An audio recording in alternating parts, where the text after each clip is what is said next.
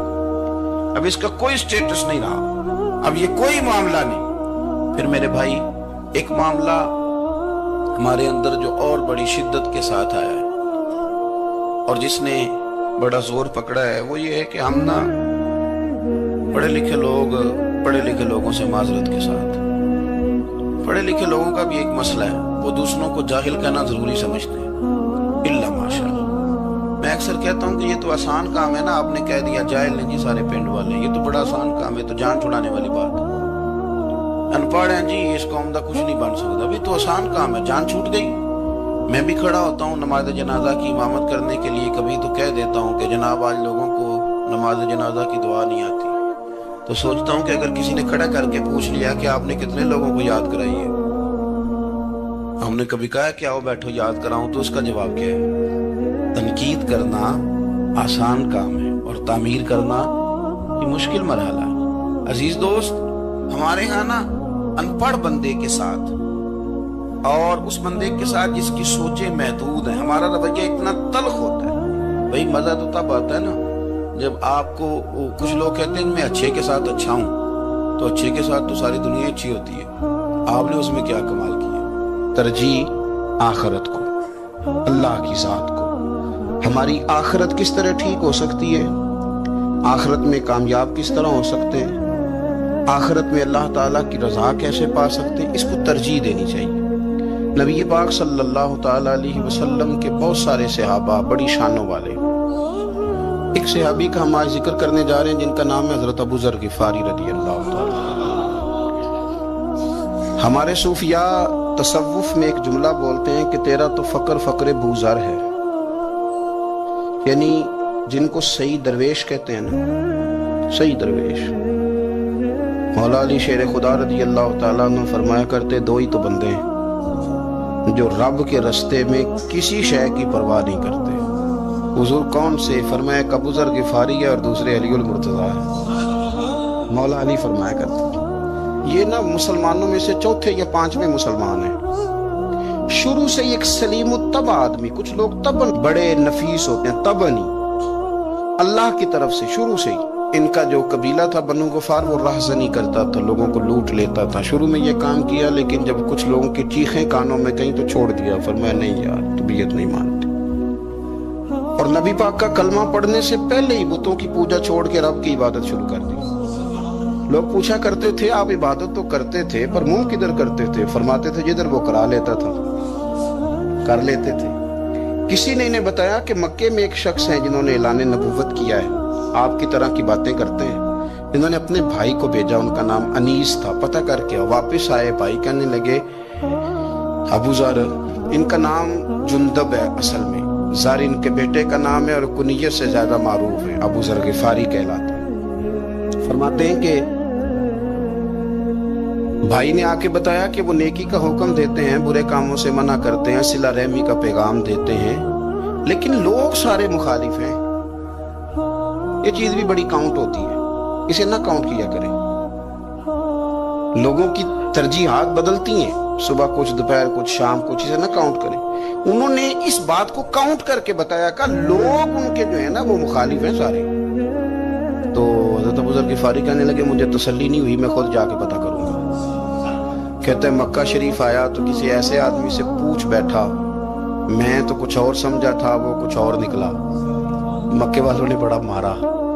مکے پہنچ کے پہلی جو چیز ملی وہ مار کھانے کی تھی. اب میں ڈرتے کسی سے پوچھتا ہی نہ, بھوک بھی بڑی تھی, رہنے کو جگہ نہیں تھی, حرم شریف میں لیٹا رہتا تھا. میرے نصیب دیکھو, مجھے ایک شخص نے نہ آ کے ہلایا, کہنے لگے اگر مناسب سمجھیں تو میں آپ کو دیکھ رہا ہوں کافی دیر سے, آپ کوئی پردیسی ہیں, آپ کا اپنا مہمان نہ بنا لوں. تو میں نے کہا آپ کا کیا نام ہے؟ کہنے لگے میرا نام ہے علی ابن ابی طالب. کہتے ہیں مولا کائنات گھر لے گئے, کھانا بھی کھلایا, جگہ بھی دی سونے کو, خدمت بھی کی, لیکن چونکہ میں تو پہلے ایک سے پوچھ کے مار کھا بیٹھا تھا, میں نے پوچھا نہیں میں کدھر آیا ہوں.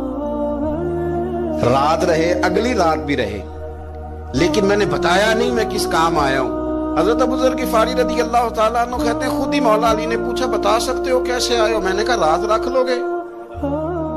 فرمایا بڑا کشادہ سینہ دیا رب نے مجھے، تو بات تو کہنے لگے یار میں تو محمد مصطفیٰ کی زیارت کرنے آیا صلی اللہ تعالی علیہ وسلم۔ یہ بے نیاز لوگوں میں سے ہیں حضرت سیدنا ابو ذر غفاری۔ میں حضور کی زیارت کے لیے، حضرت علی کہنے لگے سویرے لے چلوں گا۔ انسان بزدل نہیں ہوتا، ہر انسان بزدل نہیں ہوتا، اور بلا وجہ ٹکراؤ کی پالیسی بنا لینا یہ بھی سیانے لوگوں کا کام نہیں۔ حکمت کے تقاضوں کے مطابق چلنا یہ بھی دلیر لوگوں کا ہی کام ہوتا ہے۔ حضرت مولا علی کہنے لگے صبح لے کے چلوں گا پر حالات ٹھیک نہیں، شرارتی لوگ ہر جگہ ہوتے ہیں، اگر کوئی شرارتیوں کا ٹولہ ملا نا جو کھڑا ہوگا جاسوسی کرنے کے لیے کہ حضور کی طرف کون کون جا رہا ہے، تو میں نیچے جھکوں گا جوتے کا تسمہ ٹھیک کرنے کے لیے، لیکن آپ نے نہیں کھڑے ہونا، آپ نے چلتے رہنا ہے تاکہ کسی کو شک نہ ہو۔ کہتے ہیں اس ترتیب سے حضرت علی مجھے لے کے گئے، میں حضور کی بارگاہ میں پہنچا۔ مولا علی کہتے ہیں بڑے بڑے لوگ سوال کرتے تھے پر یہ شروع سے سلیم متبع تھے، مجھے کہہ لینے دینا، انہوں نے ماننا ہوتا ہے وہ لمبے سوال کرتے ہی نہیں، مان جو لیا تو لمبے سوالوں کی ضرورت ہی کوئی نہیں۔ کہتے ہیں لوگ بڑے بڑے سوال کرتے تھے پر ابو ذر نے 2-3 باتیں پوچھی اور آگے جا کے کہنے لگے حضور ہاتھ بڑھائیں مجھے کلمہ پڑھائیں۔ نبی پاک صلی اللہ علیہ وسلم نے کلمہ پڑھایا، فرمایا باہر جا کے نا ابھی ذکر کرنا کہ تم مسلمان ہو گیا، یہ ماریں گے۔ عرض کی حضور انہیں مارنے دے، میں آیا بھی مار کھانے کی، انہیں مارنے دے نا۔ پڑا فلک کو کبھی دل جلوں سے کام نہیں، داغ دلوی نے کہا تھا پڑا فلک کو کبھی دل جلوں سے کام نہیں، اور جلا کے راکھ نہ کر دوں تو داغ نام نہیں۔ ماری تو کھانے آئے ہیں، مارنے دے، کرنے دے زور جتنا لگانا ہے لگانے دے۔ باہر جا کے اعلان کیا، مکے والوں نے مارا، اتنا مارا کہ بے ہوش ہو گئے۔ پھر کسی نے بتایا کہ تم نے گزرنا بھی ہے ان کے علاقے سے، بنو غفار سے، پھر ان کا پتہ بھی ہے یہ لوگ بڑے سخت ہیں، پھر چھوڑا۔ تپن بڑے جلالی تھے، زاہد مزاج تھے، فرماتے تھے کہ جو تمہاری ضرورت سے زیادہ ہے وہ سارا صدقہ کرو۔ کنز کے معاملے میں ان کا رویہ یہ تھا، صرف حضرت صدیق اکبر کو کچھ نہیں کہا انہوں نے، باقی حضرت عمر جیسے آدمی کو بھی کھڑا کر کے کہہ لیتے تھے یہ مال کیوں رکھا ہوا ہے خزانے میں، بانٹتے کیوں نہیں سارا۔ اور جناب عثمان غنی رضی اللہ تعالیٰ عنہ کے ساتھ تو باقاعدہ کئی دفعہ اس موضوع پر گفتگو کی۔ وہ کہتے تھے کہ جب اللہ کہتا ہے قرآن میں کہ مال دولت جمع نہیں کرنی، تو وہ جو لوگ تھے وہ بھی بڑی شانوں والے تھے، وہ کہتے تھے کہ اللہ نے جب زکوٰۃ فرض کی تو مال جمع ہوتا ہے تو زکوٰۃ فرض ہوتی ہے نا، جب فطرانے کا کہا تو مال ہوتا ہے تو فطرانہ آتا ہے نا۔ تو آپ جو کہہ رہے ہیں وہ ٹھیک ہے پر آپ اعلیٰ بات کر رہے ہیں تقوی کی، سارا بانٹو۔ تو حضرت ابو ذر غفاری کہتے تھے چلو ٹھیک ہے تمہاری بھی بات مان لیتا ہوں، پر یہ بتاؤ مدینے والے کا اپنا طریقہ کیا ہے؟ کہ بھئی حضور کا طریقہ تو وہی ہے جو آپ بتا رہے ہیں۔ تو فرمانے لگے پھر اس رستے نہ چلیں جو رستہ مدینے والے رسول کا